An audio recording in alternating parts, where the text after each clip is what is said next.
আলী রাদিয়াল্লাহু তাআলা আনহুর মুখের উপর থুক মেরে দিল। সাথে সাথে আল্লাহর রাসূল হযরত আলী রাদিয়াল্লাহু তাআলা আনহু তাকে ছেড়ে দিল। জিজ্ঞেস করা হলো, আপনি কেন ছেড়ে দিলেন? তিনি উত্তরে বললেন, যতক্ষণ পর্যন্ত সিনার উপর আমি উঠছিলাম তখন সেই কার্যক্রম আল্লাহর জন্য ছিল।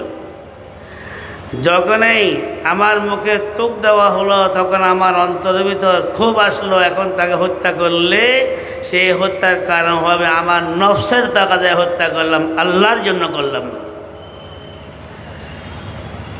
এই জামাতের যে আদর্শ ছিল কোনো মানুষকে আল্লাহর দিকে আহ্বান করা। আল্লাহর দিকে আহ্বান করতে পারলে একজন মানুষকে যদি সে আল্লাহর দিকে আহ্বান করে মুসলমান করতে পারে, আল্লাহ বা তার জন্য জান্নাত তার ঠিকানা করে। হযরতে মাওলানা ইলিয়াস সাহেব রহমতুল্লাহ আলাইহির দাওয়াতটি ছিল মক্কি জীবনের দাওয়াত। আমি কথা লম্বা বলবো না। হযরত মাওলানা ইলিয়াস সাহেব রহমতুল্লাহ আলাইহির দাওয়াতটি ছিল মক্কি জীবনের দাওয়াত।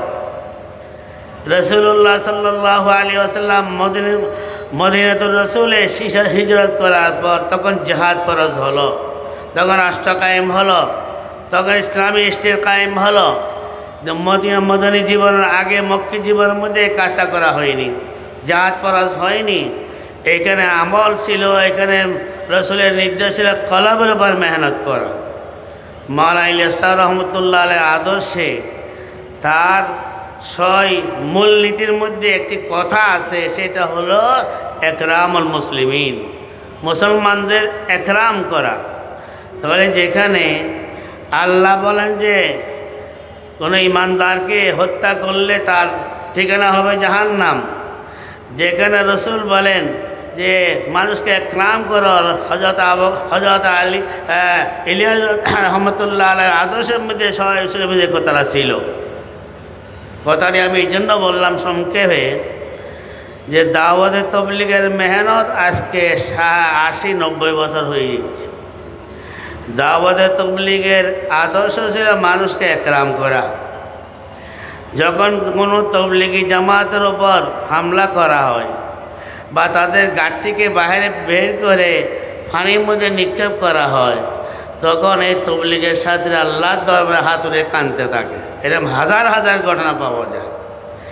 তাহলে যে তবলিগের মধ্যে ছিল আদর্শ, যে তবলিগের মধ্যে ছিল একরাম, যে তবলিগের মধ্যে ছিল 6 উসুলের মধ্যে মানুষকে আল্লাহর দিকে আহ্বান করা, জানমাল দিয়ে সব কিছু বিসর্জন নিয়ে আল্লাহর বান্দাদের উপর রহমত করা, তাদেরকে জাহান্নাম হতে মুক্তি দিয়ে জান্নাতবাসীর দিকে এগিয়ে আনা, এই ছিল তবলিগ জামাতের মেহনত, তবলিগ জামাতের এই উসুল।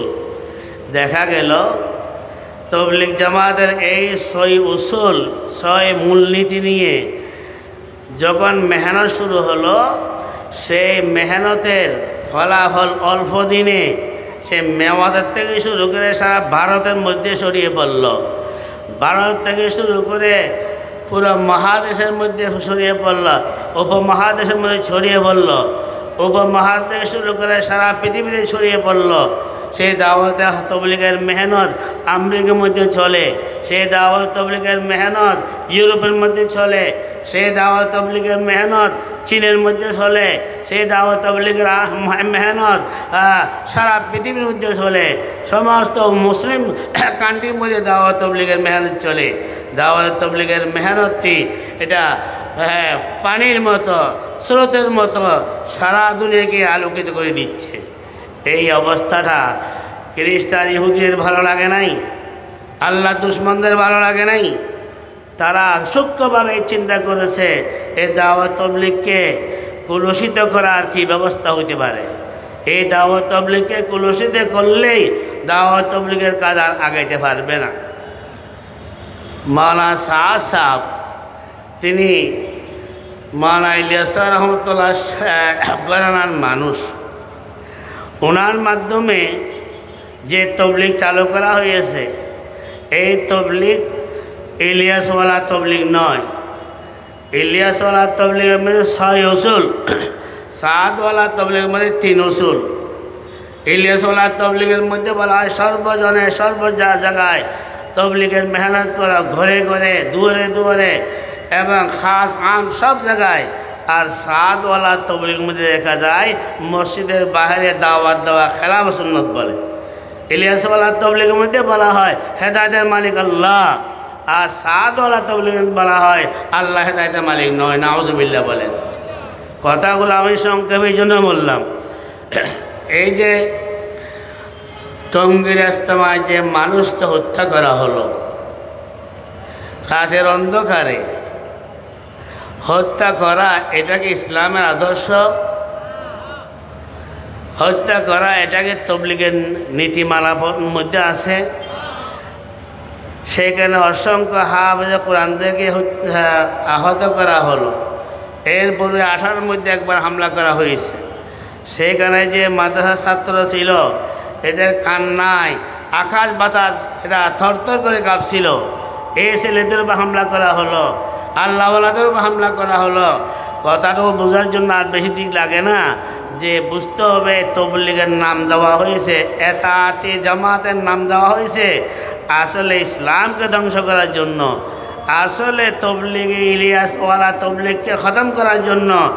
দাওয়াত তবলিগের মাধ্যমে আল্লাহর দিকে বান্দাকে আনার যে একটা ব্যবস্থা হয়েছে এটাকে কলুষিত করার জন্য একটা জামাত, একটা দল এই কাজটা করে দিচ্ছে।